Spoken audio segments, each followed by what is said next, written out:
Have you ever found yourself staring at a blank page or an overflowing inbox, knowing exactly what you need to do, yet feeling completely unable to start? That, my friend, is the insidious grip of procrastination. It's not just about being lazy, it's much more complex than that. It's a battle that rages within our minds, a fascinating interplay between our brain chemistry and our thoughts. But why does this happen? Why do we sabotage our own success, even when we desperately want to achieve our goals? This is what we are going to explore today in detail, so that you can finally break free from this frustrating cycle. We are going to dive deep into the neurobiology and cognitive patterns that fuel procrastination, and I'll equip you with practical, science-backed strategies to reclaim control of your time and your life. Think of your brain as a complex orchestra with different sections playing different roles. In this orchestra, dopamine is a key conductor, especially when it comes to motivation and getting things done. But there are two types of dopamine we need to understand: phasic and tonic. Phasic dopamine is like a quick burst of applause. It's the surge of excitement you feel when you get a like on social media or when you're anticipating a reward. It's great for immediate gratification, but it doesn't last long. Tonic dopamine, on the other hand, is like the steady underlying hum of the orchestra, the bass section that keeps everything moving forward. It's the baseline level of dopamine that determines your overall motivation, your drive to pursue long-term goals, and your ability to focus on tasks even when they're not immediately rewarding. Now here's where it gets interesting. Studies have shown a strong link between low tonic dopamine and procrastination. When your tonic dopamine levels are low, it's harder to get started on tasks, especially if they don't offer immediate gratification. You might feel a sense of inertia, a lack of drive, and a tendency to get easily distracted. This is often seen in individuals with attention deficit hyperactivity disorder, or ADHD. People with ADHD often struggle with procrastination because their brains have difficulty regulating tonic dopamine. It's as if their internal orchestra is missing that steady underlying beat that keeps them moving forward. They might be full of ideas and intentions, but getting started feels like pushing a boulder uphill. But low tonic dopamine isn't just an ADHD thing. Many of us experience fluctuations in our tonic dopamine levels, and when they dip, procrastination can creep in. Think about it. Have you ever had days where you just can't seem to focus, where even the smallest task feels overwhelming? That could be a sign that your tonic dopamine levels need a boost, and this is not just about feeling unmotivated. Low tonic dopamine can actually make it harder to experience pleasure from completing tasks. You might finish something important, but instead of feeling a sense of accomplishment, you just feel nothing. It's a vicious cycle because when tasks don't feel rewarding, we're less likely to want to do them in the future. So, how does this relate to our everyday struggles with procrastination? Let's say you have a big project due. The thought of tackling it might feel overwhelming, especially if the reward, finishing the project, getting a good grade, or feeling a sense of accomplishment, seems far off in the future. Your brain, craving that quick hit of phasic dopamine, might steer you towards more immediately gratifying activities, like scrolling through social media, watching videos, or playing games. These activities provide a quick burst of pleasure, a temporary escape from the looming task. But in the long run, they leave you feeling even more drained and further behind, reinforcing the cycle of procrastination. The good news is, we are not simply slaves to our brain chemistry. We can learn to influence our dopamine levels and create an environment that supports focus and productivity. We can become the conductors of our own internal orchestras, so to speak, learning to modulate the different sections to create a harmonious and productive flow. It is not easy, but it is very possible. But the brain is only half of the story. Our thoughts, our internal narratives, play an equally powerful role in fueling procrastination. These cognitive patterns are like the sheet music that guides our internal orchestra, shaping how we perceive tasks and influencing our motivation. Let's delve into the cognitive side of procrastination. Think about the thoughts that run through your head when you're facing a challenging task. Do you find yourself thinking things like, "This is too hard," or "I'm not good enough," or "I'll never get this done"? These are automatic negative thoughts, and they can be incredibly powerful. They create a mental barrier, a sense of dread that makes it even harder to get started. They are like dissonant chords in our internal orchestra, disrupting the flow and creating a sense of unease. One of the most common culprits is perfectionism. Now, striving for excellence is admirable, but perfectionism is a different beast. It's the belief that anything less than perfect is unacceptable, and it can be completely paralyzing. Perfectionists often set unrealistically high standards for themselves, and the fear of not meeting those standards can be so overwhelming that they avoid starting the task altogether. They might tell themselves, "If I can't do it perfectly, I won't do it at all." They spend hours agonizing over every detail, rewriting sentences, redoing calculations, constantly striving for an unattainable ideal. And in the end, they often end up with nothing to show for their efforts, or they miss deadlines because they're so caught up in the pursuit of perfection. It's important to remember that perfectionism is often rooted in fear. Fear of failure, fear of judgment, fear of not being good enough. It's a defense mechanism, a way of protecting ourselves from the pain of potential criticism or disappointment. But it's a misguided defense mechanism, one that ultimately holds us back from achieving our true potential. It is like building a wall around yourself to protect you from harm. But that same wall is what prevents you from growing.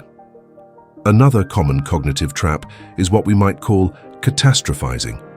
This is when you imagine the worst possible outcome, even if it's highly unlikely.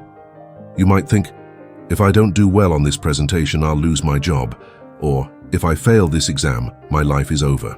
These thoughts create a sense of panic and anxiety, making it even harder to focus on the task at hand. It's like your mind is playing a horror movie on repeat, and the star of that movie is you, failing miserably. Who would want to start a task when that's the soundtrack playing in their head? Then there's the all-or-nothing thinking, where you see things in black and white with no shades of gray. You might tell yourself, "If I can't dedicate a whole day to this project, there's no point in even starting." This kind of thinking makes it easy to put things off, because it's rare to have a whole day with no interruptions or other commitments, and so the task remains untouched, waiting for that mythical perfect day that never seems to arrive. So, how do we break free from these cognitive traps? The first step is awareness. We need to start paying attention to our thoughts, to the internal narratives that are playing in our minds. We need to become aware of the patterns, the recurring themes, the negative self-talk that sabotages our efforts. We are talking about actively observing your thoughts as they arise. Ask yourself, what am I telling myself about this task? Is this thought helpful or harmful? Is it based on fact or fear? Once we become aware of our negative thoughts, we can start to challenge them. We can ask ourselves, is this thought really true? What's the evidence for and against it? What's the worst that could really happen, and if it did, could I handle it? We can start to replace those negative thoughts with more realistic and helpful ones. Instead of thinking, "I'll never get this done," we can tell ourselves, "This is challenging, but I've overcome challenges before. I can break this down into smaller steps and tackle it one piece at a time."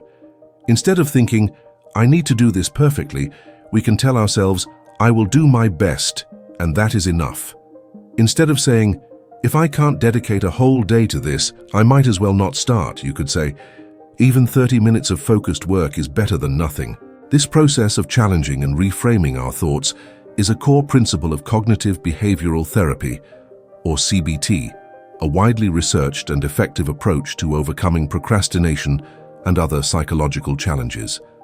It's not about positive thinking, it is about realistic thinking. It's about replacing unhelpful thoughts with thoughts that are more accurate, more balanced, and more supportive of our goals. Now that we've explored the neurobiological and cognitive underpinnings of procrastination, let's move on to the practical strategies you can use to overcome it. Think of these strategies as tools in your toolbox, instruments you can use to fine-tune your internal orchestra and create a more harmonious and productive flow. One of the most effective ways to combat procrastination is to modulate your environment. This means taking control of your surroundings and eliminating distractions that can derail your focus. Your environment plays a crucial role in shaping your behavior, whether you realize it or not. Think about your workspace. Is it cluttered and chaotic? Is your phone constantly buzzing with notifications? Are there other people around who might interrupt you? All of these things can make it harder to focus and easier to get sidetracked. It is like trying to write a symphony in the middle of a busy train station. How can you possibly focus with all that noise and commotion? To improve your focus, you need to create a dedicated workspace that is free from distractions. This might mean turning off your phone, or at least putting it on silent and placing it out of sight. It might mean closing unnecessary tabs on your computer, or using website blockers to prevent yourself from getting sucked into the black hole of social media. It might mean finding a quiet place to work, away from other people, or using noise-canceling headphones to block out distracting sounds. If you can, create a space that is solely dedicated to work. This helps your brain associate that space with focus and productivity. When you enter that space, your brain will automatically shift into work mode, making it easier to get started and stay on task. It's like having a dedicated practice room for your orchestra. When the musicians enter that room, they know it's time to focus and make music. Another powerful strategy is to use the start to initiate principle. Often, the hardest part of any task is simply getting started.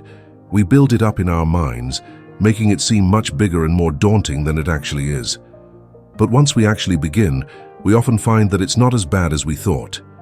The start to initiate principle is all about breaking that initial inertia. It's about taking that first step, no matter how small, to generate momentum. Think of it like pushing a car. It takes a lot of effort to get it moving from a standstill, but once it's rolling, it's much easier to keep it going. So, how do you apply this principle? Let's say you need to write a report. Instead of telling yourself, I need to write this entire report today, which can feel overwhelming, tell yourself, I'm just going to write the introduction. Or even, I'm just going to write one paragraph. Or even, I'm just going to open the document and write the title. Once you've taken that first small step, you'll often find that it's easier to keep going. You've broken the inertia and you've started to build momentum. You might even find yourself getting into a flow state where you're so engrossed in the task that you lose track of time. Remember, the goal here is not to complete the entire task in one go, but to simply get started. Once you've started, you're much more likely to continue. It's like dipping your toe in the water before taking the plunge.